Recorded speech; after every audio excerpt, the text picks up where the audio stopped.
morning, everyone, and hello to those of you who are joining us online. I am so delighted to be participating in this Female Founders Lead Today, Shape Tomorrow conference. A special thanks to Elisa Marie Fassel, Nina Vos, for inviting me to address this impressive gathering.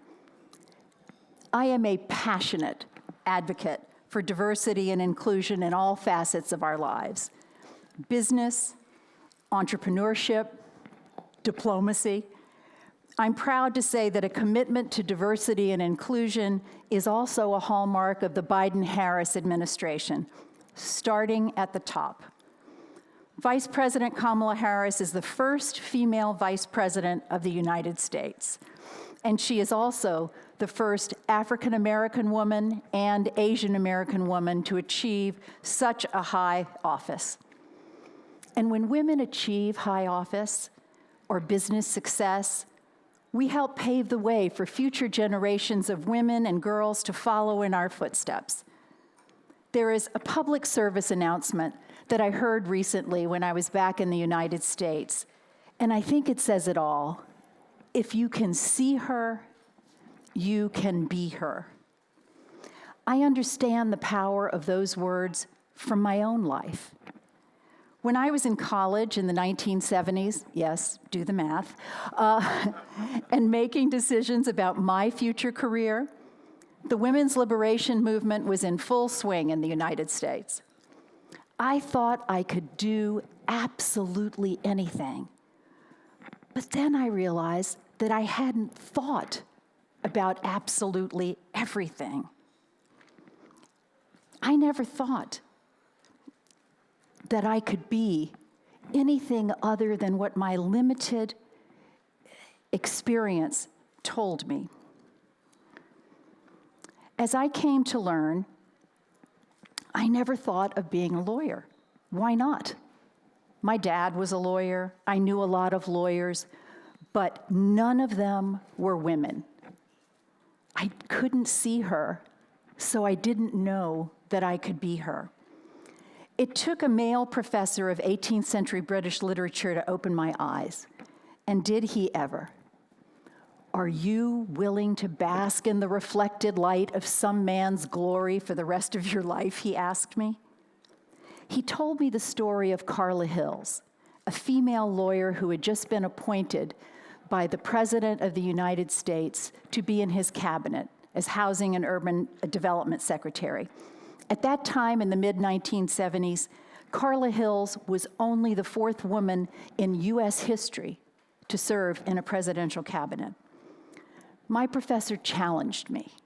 He said, if she can do it, why can't you? That simple question changed my life. I have no doubt that I would not be the U.S. ambassador to Austria today if I had not accepted the challenge to go to law school back then. These same lessons apply to the future of female entrepreneurs. If you can see her, you can be her. That's just one of the reasons that the work of female founders is so important. Female founders are role models who directly impact the entrepreneurship ecosystem for female entrepreneurs. To highlight just how important it is to see women entrepreneurs as role models, let's look at the realities of the current landscape. An overwhelming majority of today's founders, innovators, and venture capitalists are male and white. Women account for only 1 in 7 of Europe's entrepreneurs and receive less than 2% of venture capital funding. The situation is very similar in the United States. A recent study found that only 3% of venture capital funding went to all-female founder teams. Moreover, in those startups receiving funding from the top venture capital firms, 90% of the partners were male. The fact is that most venture capital firms worldwide don't have a single woman on the partnership team. Pity them. They are missing out on productive and amazing talent. Studies show that women-led tech startups have a higher return on venture capital investment and generate more revenue than male-led startups. The same is true at venture capital firms. Those with more female investing partners make more successful investments with higher fund returns and more profitable exits. So increasing female participation should be a no-brainer, right? Unfortunately, there are more challenges to overcome, including all too often what's inside us, a fear of failure. Typically, girls aspire to be perfect, and striving for perfection is good, but it can, and too often does, make females more afraid to fail and less inclined to start a business because of that fear. I met a young female entrepreneur not too long ago who told me that her startup had recently failed, but actually she didn't use the word failed. She said that she had to close her business, and then she went on to describe the new one she was starting. She was inspirational. Fear shatters more dreams than failure ever will.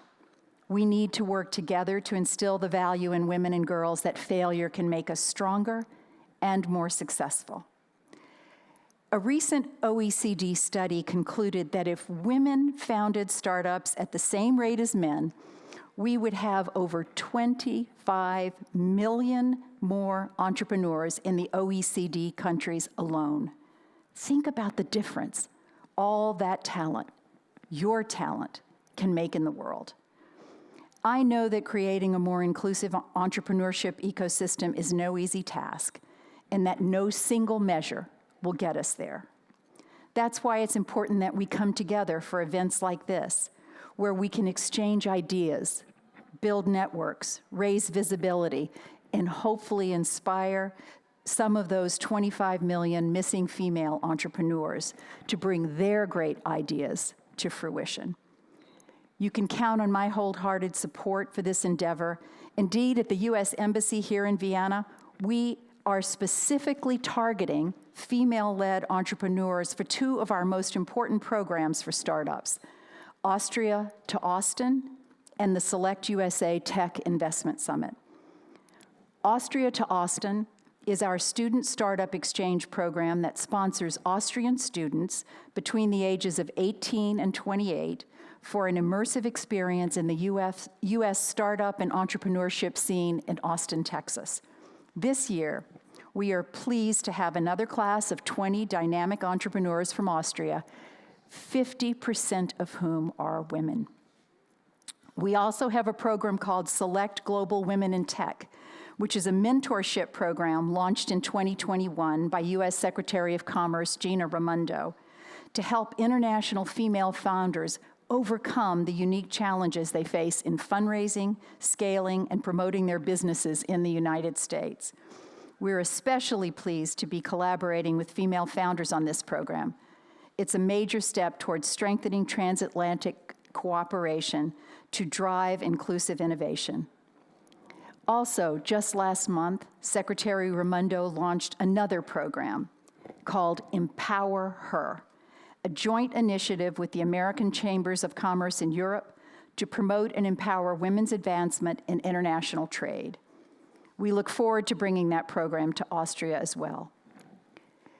When I look around this room and think of the many participants joining online, I see an impressive cohort of pioneers. I see women who have the courage, the energy, and the determination to break through the many invisible barriers of today's male-dominated entrepreneurship ecosystem. And I see men who see the immense social and economic value of diversity. Congratulations to all of you for creating a more inclusive, innovative landscape. I'm pleased to say that two members of my team, Verena Gruber and Marta Haustein, will be with you at the conference for the rest of the day and will be available to provide you with information about the embassy programs that might be a good fit for your businesses. My most sincere thanks to female founders for inviting me to help you kick off this high-energy event and for your ongoing cooperation with the U.S. Embassy. Thank you again. It's been a pleasure to be with you. I wish you a successful conference and very successful career. Thank you very much.